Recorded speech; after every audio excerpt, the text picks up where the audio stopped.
오늘 우리가 읽어본 말씀은 너무 잘 아는 변화산 사건에 대한 말씀입니다.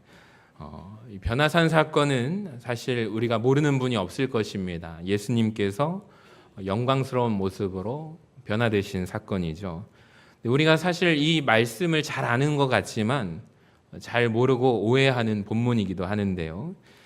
오늘 말씀을 통해서 정확하게 의미와 뜻을 구별할 수 있기를 소망합니다. 28절을 다시 한번 보세요. 이 말씀을 하신 후 8일쯤 되어 예수께서 베드로와 요한과 야고보를 데리고 기도하시러 산에 올라가사 기도하실 때 용모가 변화되고 그 옷이 휘어져 광채가 나더라. 제가 강조하고 싶은 부분은 노란 글씨인데 같이 읽어볼까요? 시작. 기도하시러 산에 올라가사 기도하실 때 용모가 변화되고.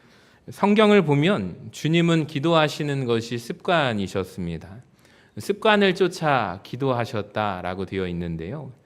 찬송가 가사가 있죠. 내 기도하는 그 시간, 그때가 가장 귀하다. 여러분께 질문하겠습니다. 여러분 기도하는 것을 즐거워하십니까? 아멘이십니까? 그럼 새벽 기도에 좀 나오시기를 바랍니다. 습관을 쫓아 기도하셨다. 그러니까 신앙생활이 습관이 되면 안 되지만 또 신앙생활은 반드시 우리의 습관이 되어야 한다고 저는 생각해요.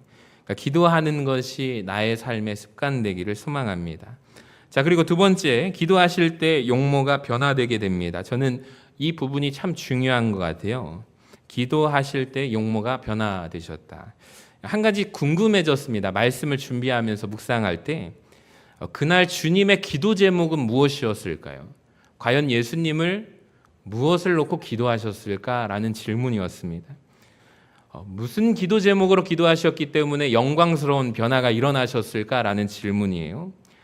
정확하게 알 길은 없습니다만 성경을 통해서 저는 그날 주님의 기도 제목을 충분하게 유추할 수 있다고 생각합니다. 왜냐하면 오병이어의 기적에 대해서 우리가 한 2주 전에 말씀을 보았습니다. 오병이어의 기적을 경험하고 난 이후에 예수님의 말씀의 선포에 초점이 바뀌게 된다는 것을 아십니까? 그러니까 메시지가 바뀌어요. 그러니까 오병이어 사건 이전이 있기까지는 하지 않으셨던 말씀을 오병이어 사건을 경험하고 난 이후에 예수님께서 말씀을 전하시는데 그게 뭐냐면요. 누가복음 9장 17절을 한번 보세요. 오병이어의 사건이 끝나고 그 다음에 주님께서 질문하십니다. 지난주 설교 기억나십니까? 사람들이 나를 누구라고 하느냐? 너희들은 나를 누구라고 하느냐? 그래서 그때 베드로가 이런 고백을 하죠. 주는 그리스도시요 살아계신 하나님의 아들이십니다 라는 고백을 합니다. 주님께서 그 고백을 받으시고 난 뒤에 말씀하세요. 22절을 보세요. 이르시되 인자가 많은 고난을 받고 장로들과 대제사장들과 서기관들에게 버림받아 같이 읽어봅니다. 시작. 죽임을 당하고 제3일에 살아나야 하리라. 아멘. 지금 누가복음을 우리가 계속해서 읽어가고 있습니다. 누가복음 강해로 보고 있잖아요.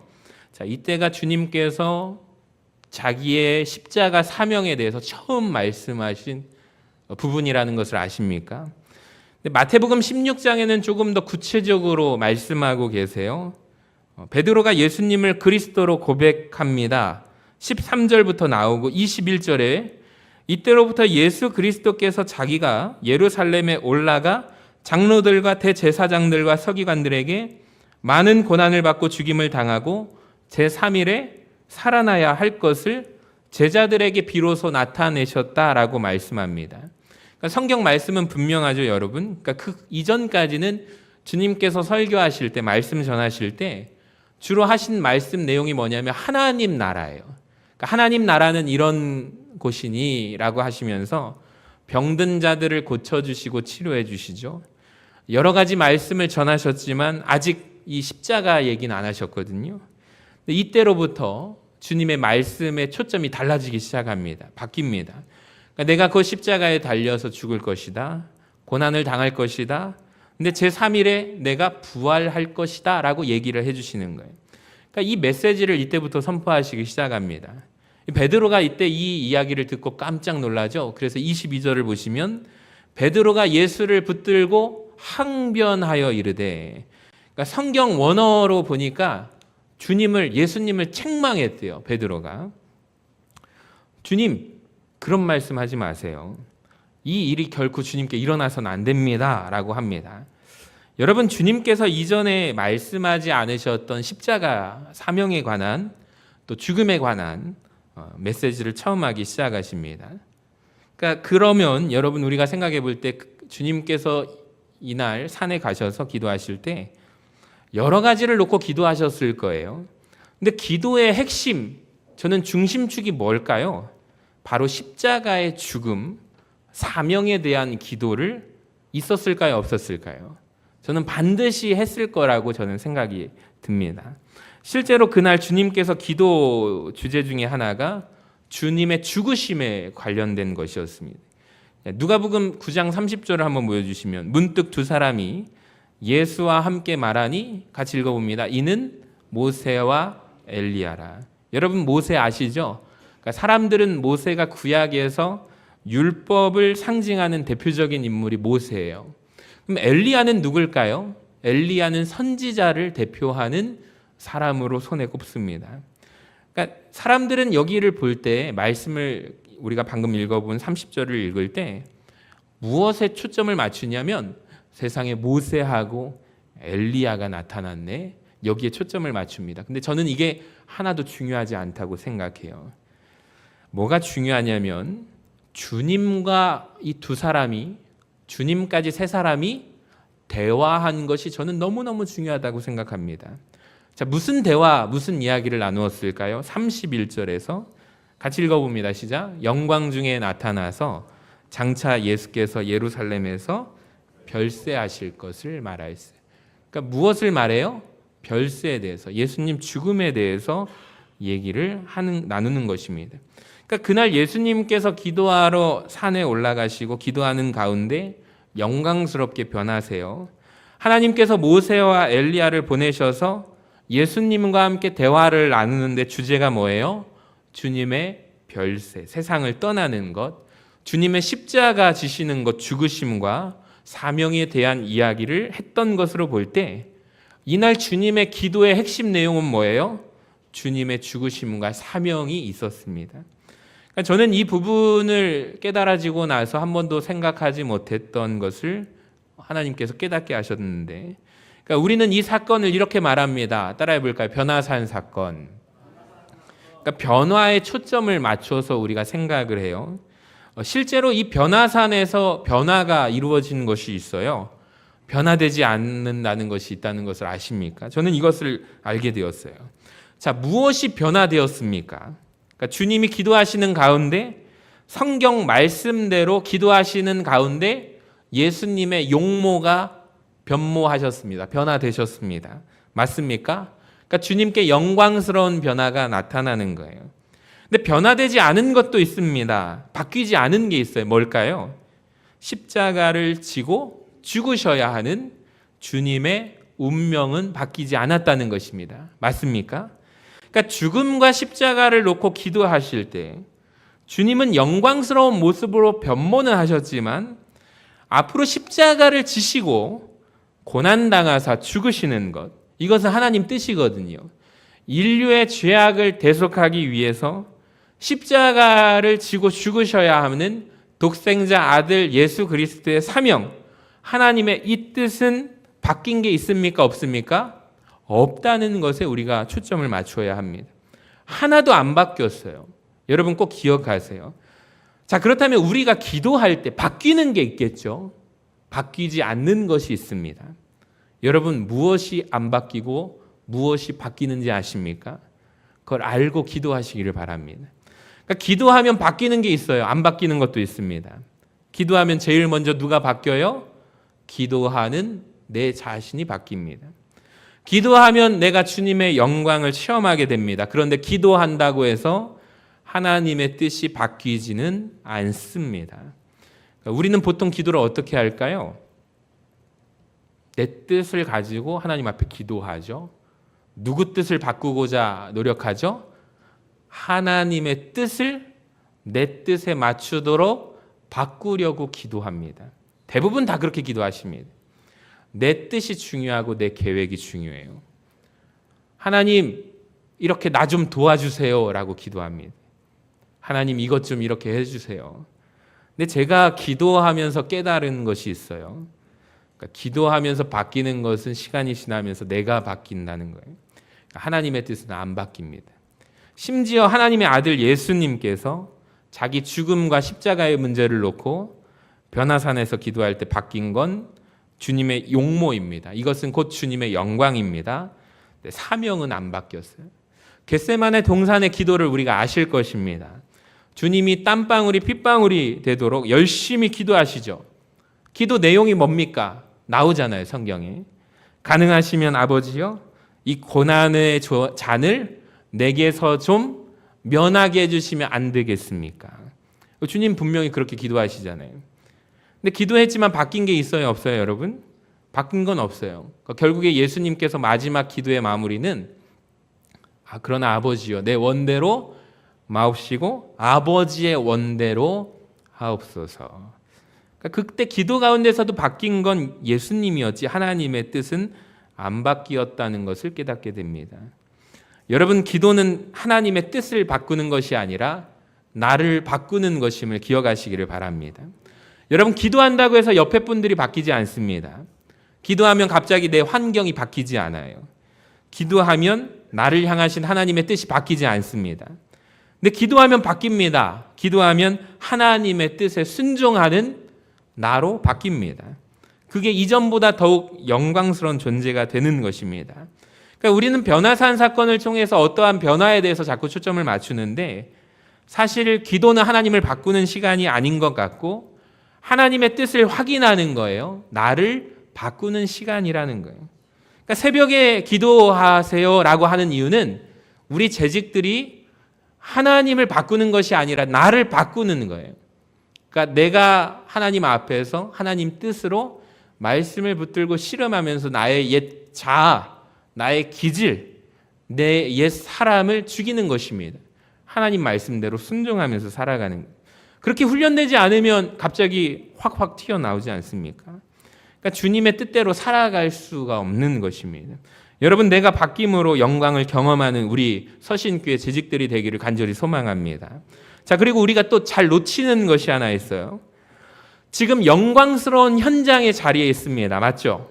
하나님께서 예수님께 두 사람을 보내시잖아요. 누구를 만나게 하세요? 모세를 만나게 하고 또 하나 엘리야를 만나게 하십니다. 자, 그런데 이렇게 황홀한 순간에 놀라운 사실이 성경에 기록되어 있어요. 32절을 보세요. 같이 읽어봅시다. 노란 글씨만. 시작. 베드로와 및 함께 있는 자들이 깊이 졸다가. 어머 세상에. 이 때문이 아니라 제자들은 늘 기도할 때마다 어때요? 졸고 있습니다. 겟세마네 동산에서 주님께서 간절히 기도하실 때에도 그 시간에 제자들은 주무시고 계십니다. 그러니까 누군가에게 여러분 기도 시간은 어때요? 시간 가는 줄 모르고 기도하면 시간이 금방 가요. 근데 누군가에게 그 시간은 오늘 말씀에서처럼 매우 졸리는 시간입니다. 성경이 말씀하고 있잖아요. 누군가에게 기도 시간은 내가 하나님과 깊은 교제 속으로 나아가는 거예요. 하나님의 영광과 임재를 체험하는 시간이지만 누군가에게 그 시간은 졸려 죽겠는 시간입니다. 그 시간만 그럴까요? 저는 예배 시간도 마찬가지라고 생각해요.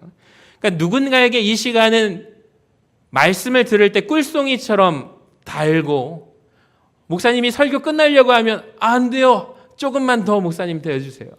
이런 간절한 마음으로 계신 분들이 있는데 바라기는 우리 교회 재단에 이런 분들이 많아지기를 소원합니다. 근데 누군가에게는 이 시간이 아주 힘들어 죽겠는 시간이죠. 눈꺼풀이 무거워서 졸린 시간이에요. 누군가는 성경 말씀을 읽으면서 울어요. 그리고 이 말씀에 내가 이 말씀을 묵상하고 암송하기까지 하려고 형광펜으로라든지 밑줄을 쳐서 암송하려고 하지만 누군가에게는 졸리기만 합니다. 그래서 어떤 분이 이런 얘기를 하더라고요. 목사님, 제가 수면제를 먹다가 부작용이 나가지고 너무 힘든 찰나에 하나님의 말씀 성경을 읽고 자는데 세상에 놀라운 일이 일어났어요. 한 장만 읽어도 잠이 와요, 안 와요? 그냥 졸음이 막 쏟아져요. 그래서 누군가가 유명한 말씀을 남겼습니다. 성경은 부작용이 없는 수면제다. 여러분도 인정하십니까? 그러니까 똑같은 장소에서 주님은 기쁨을 누리시고 계시지만 제자들은 졸고 있습니다. 근데 비록 졸았지만 그 자리에 있었잖아요. 기도의 자리에 있었기 때문에 졸다가 깨서 제자들이 그 영광의 자리에 함께 체험할 수 있었다고 저는 생각합니다. 이게 기가 막혀요. 그러니까 여러분 오늘 교회를 드리고 싶어서 예배자로 서려고 오신 분들도 있겠지만 어쩌면 배우자 때문에 서로 약속을 하고 오신 분들도 계실 거예요. 내가 맨날 가서 목사님 앞에서 졸고 오는데 오늘 나 좀 안 가면 안 되냐고. 졸다가도 깨시면 은혜 받은 줄로 믿습니다. 그냥 계속해서 나오시기 바랍니다. 괜찮습니다. 그러니까 베드로 제자들도 마찬가지예요. 졸다가 깨서 어떻게 됐어요? 은혜 받았어요. 근데 성경은 우리가 생각하는 것보다 여러분 자리가 중요하다 말씀합니다. 자, 오순절 성령 강림 사건 때 몇 명이 성령을 받게 되죠? 120명의 성도들이 성령을 받게 됩니다. 근데 원래 예수님께서 약속하신 성령을 기다리라 몇 명한테 말씀하셨죠? 500명한테 말씀을 했습니다. 근데 나머지 380명 어디 갔어요? 다 떠났어요. 도망갔다고요. 근데 끝까지 그 자리에 은혜의 자리에 있었던 120명은 모두가 약속하신 성령을 선물로 받았습니다. 은혜 받았습니다. 여러분 좋으시더라도 이 자리 꼭 나오시기를 바랍니다. 근데 더 중요한 게 있어요. 목사님이 자도 된대라고 해서 처음부터 끝까지 주무시면 돼요? 안 돼요? 안 돼요. 여러분 성경 말씀에 분명히 깊이 졸다가 어떤 말씀이 있냐면 이제 자다가 따라합시다. 깰 때가 됐다. 여러분 깨시기를 바랍니다. 그만 조시고 일어나서 하나님 말씀을 잘 들으시기를 바랍니다. 그러니까 하나님 영광을 체험하고 가시기를 바랍니다. 그러니까 하나님의 임재, 하나님의 영광을 경험한 베드로가 놀라운 변화가 일어나요. 무슨 얘기를 하냐면 33절에 두 사람이 떠날 때 모세하고 엘리야가 떠날 때 베드로가 예수님께 여짜오되 주여 따라합시다. 우리가 여기 있는 것이 좋사오니 우리가 여기 있는 것이 좋사오니. 그러니까 잘 보세요. 여기 아까까지 베드로가 과연 여기에 있는 것이 좋았습니까, 여러분? 아니잖아요. 졸려서 잠들었잖아요. 근데 이 친구가 자다가 깼는데 영광스러운 말로 형언할 수 없는 초자연적인 하나님의 임재를 경험하고 난 뒤에 주님 여기에서 살고 싶어요. 여기가 너무 좋아요. 행복해요. 라고 말하는 거예요. 여러분 은혜 받으시기를 바랍니다. 하나님의 임재 살아계신 하나님 말로 설명할 수 없는 하나님의 초자연적인 은혜를 체험하고 나면 뭐가 바뀔까요? 내가 바뀌어요. 내 시각이 바뀌어요. 그러니까 이전에는 별로 좋았지 않았던 예배 자리, 이 현장의 자리가 말씀 듣는 자리가 기다려져요. 그러니까 목사님이 설교 빨리 끝내려고 하면 왜 이렇게 벌써 빨리 끝내시지? 라는 태도로 바뀐다고요. 그러니까 예전에 스마트폰 이전에는 어떻게 하셨냐면 성도님들이 시계를 많이 보셨어요. 이렇게 딱 삐셔가지고 목사님 너무 길다 이거예요. 그럼 설교하다가 얼마나 당황스럽겠습니까? 근데 요즘에는 어떻게 하세요? 핸드폰을 이렇게 꺼내가지고 이렇게 하세요. 빨리 끝내시라는 말이죠. 근데 대부분 보면은 그게 은혜 받지 못한 사람들의 태도예요. 왜 그럴까요? 예배 시간이 너무 길어요. 그리고 이분들의 특징이 하나 있습니다. 예배 끝나고 다 약속이 잡혀 있어요. 어디를 가야 되고 누구를 빨리 만나야 돼요. 약속이 있어요. 주일 예배 후에도 약속이 있어요. 근데 여러분 진짜 은혜를 체험하신 분들은 살아계신 하나님을 맛본 사람은 약속을 잡지 않아요. 그러니까 저는 여러분이 이왕 이 자리에 나오셔서 그만 조시고 살아계신 하나님을 체험하는 여러분이 되시기를 바랍니다. 그러니까 베드로가 제가 이해가 되는 거예요. 저도 그랬거든요. 저도 신학교를 가기 전에 주님 만나고 작정하고 내가 주의 길로 가겠다고 결단하고 나서 바뀐 태도가 있어요. 아버지가 목사님이다 보니까 이때 방학 때 되면 제가 참 괴로웠던 게 뭐냐면 교회에서 꼭 특별 새벽 기도회를 하는데 저보고 나오래요 안 나오래요?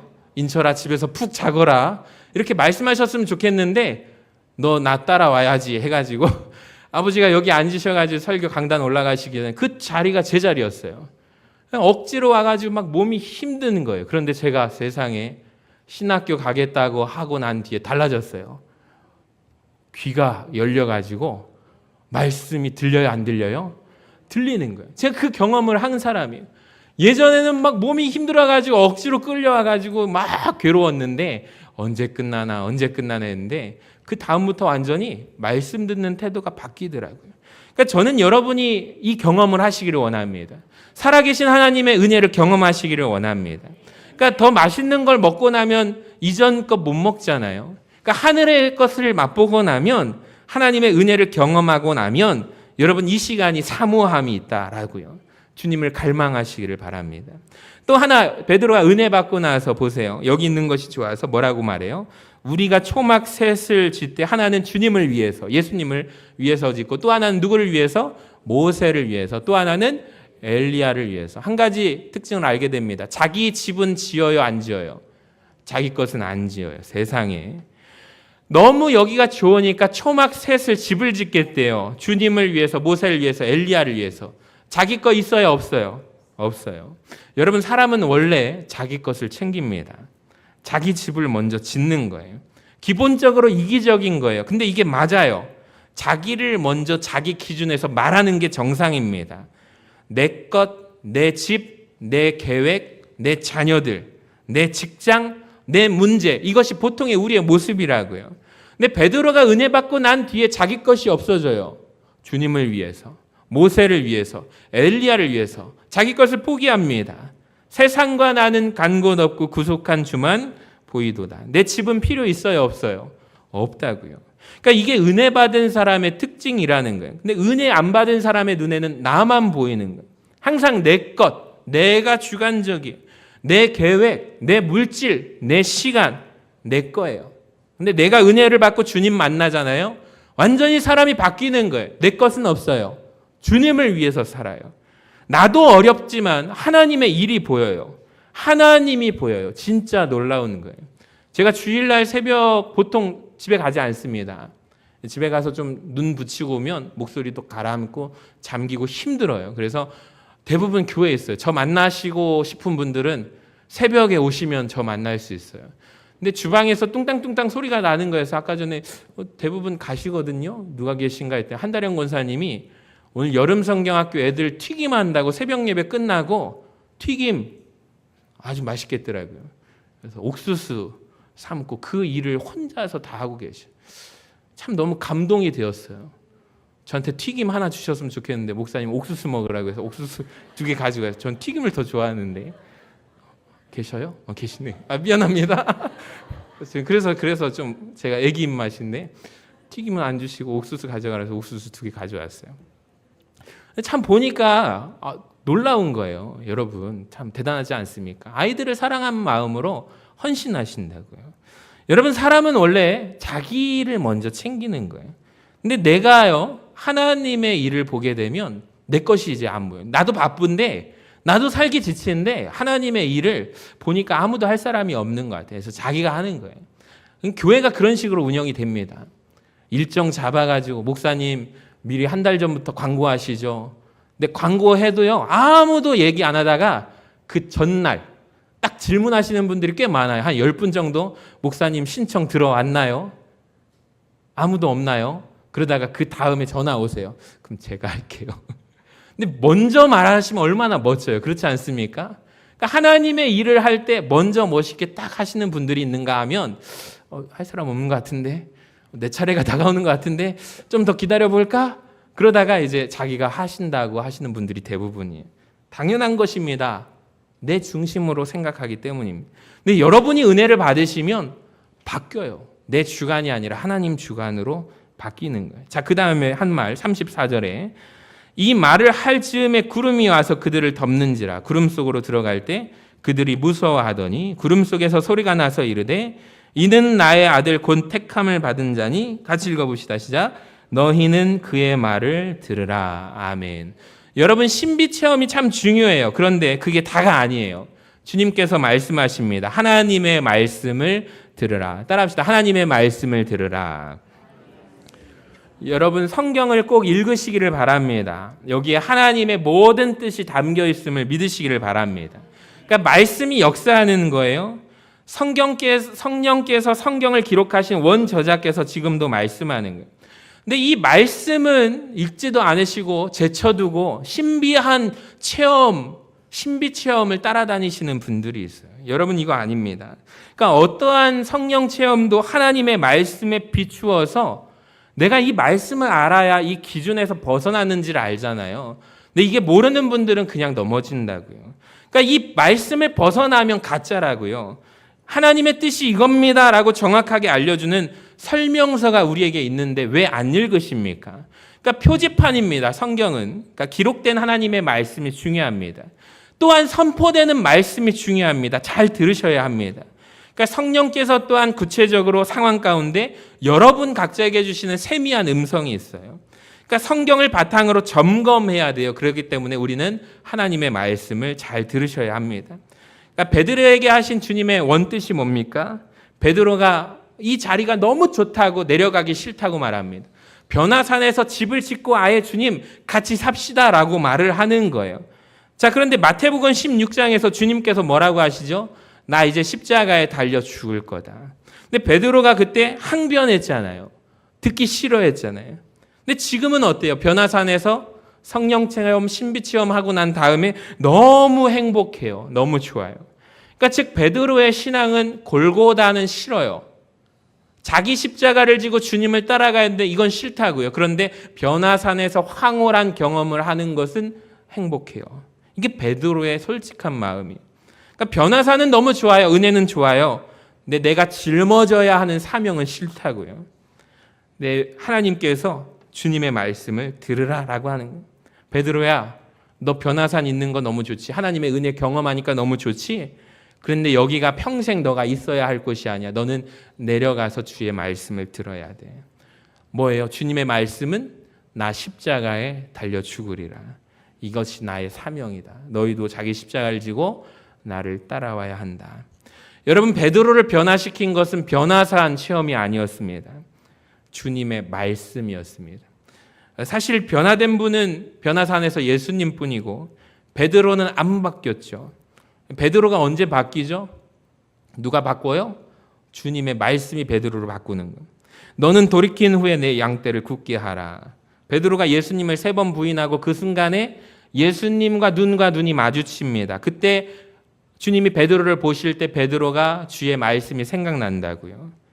그때 말씀이 생각나서 베드로가 밖에 나가서 울지 않습니까? 그러니까 하나님의 말씀이, 주님의 말씀이 베드로를 변화시킵니다. 이 은혜가 여러분에게 있기를 원합니다. 마지막으로 주님은 베드로에게 초막 셋을 짓고 주님 우리 여기서 삽시다라는 제안을 거부하십니다.